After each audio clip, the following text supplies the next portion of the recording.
Hey y'all, it's me. So it's been a minute since I actually came to just talk to y'all. I'll be posting stuff that be days later and stuff like that. I used to be like real time with y'all, but here I is.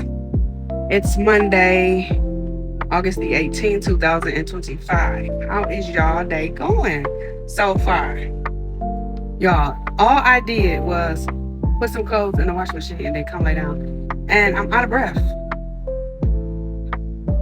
But anywho, y'all, so I had a conversation today with one of my cousins, and it's just refreshing to talk to somebody. You know, I always post my stuff, but to actually talk to somebody who genuinely wants to know and who is concerned, it's a whole different level. You know what I'm saying? And someone who gets what you're going through, even though they haven't been through it or exactly how you've been through something, they can kind of relate to you and understand where you're coming from. And y'all, this journey, it's been a journey. So recently I was on Facebook, and I don't want to cry, but I was on Facebook, I believe it was Wednesday or sometime last week. I was on Facebook, right? And I'm scrolling through and I see a post with one of the girls I went to high school with, and she had been talking to me since about October about cancer, because she was dealing with a type of cancer too, not breast cancer, but a different type. And you know, we'd be just talking on the phone about our treatments and then different things and programs to help people with cancer. And the post, it took me a minute to kind of understand what it was saying, because I thought it was just like her friend was giving a shout out because, you know, she's like, I've been called the giant slayer and the survivor and all this stuff. So that's what I thought it was a post of. But the post was just saying that she passed. No, and I take that back. It was Sunday when I saw that, because I was at Paulette House. And I called my mom and I was just telling her, and y'all, that hurt my feelings.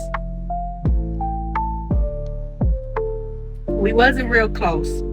You know, we went to high school together, and then after high school, we really didn't talk. We was friends on Facebook. We like each other post, say happy birthday to each other kids. But when I actually started posting about my cancer, then we actually started talking on the phone and stuff. And that hurt my heart so bad, y'all. I was crying like I am now, because it's so crazy. Yeah, you go through things in life, and then when people hear the word cancer already, they already think death sentence.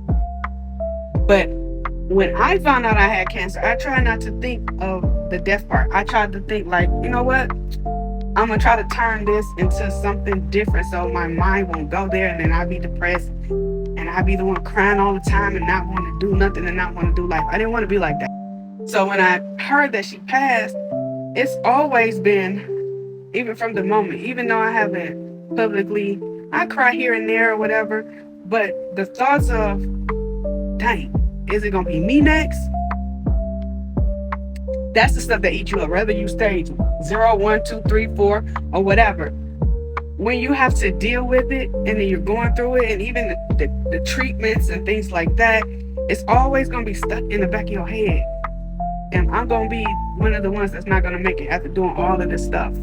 So yes, I said my magnificent Mondays. I started back doing that. Yes, I get on here and I make my posts. Yes, I take y'all to the doctor with me. Yes, I do this and yes, I do that. But at night, it's me. You know what I'm saying?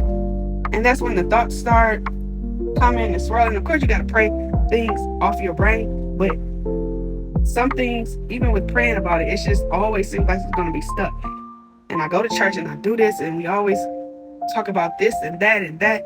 Trust God, read the Bible, pray, fast, all of that. But it's still always going to be some type of something to make you think, or a thought come like, am I going to be one of the ones that don't make it?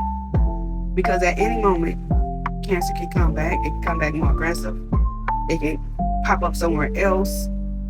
So it's just always a whew. But I thank God for bringing me this far. And I just be feeling so bad for people that even on TikTok, I watched a lot of people going through their breast cancer journey, and then they die. And I'm like, oh my God. It's just a horrible feeling. So if you know anybody that's going through cancer and diagnosed, just be a little bit nicer. I ain't saying you got to kiss their butt and all like that, but just be a little bit more kind to people. Because when they by themselves, that's when the thoughts start rushing.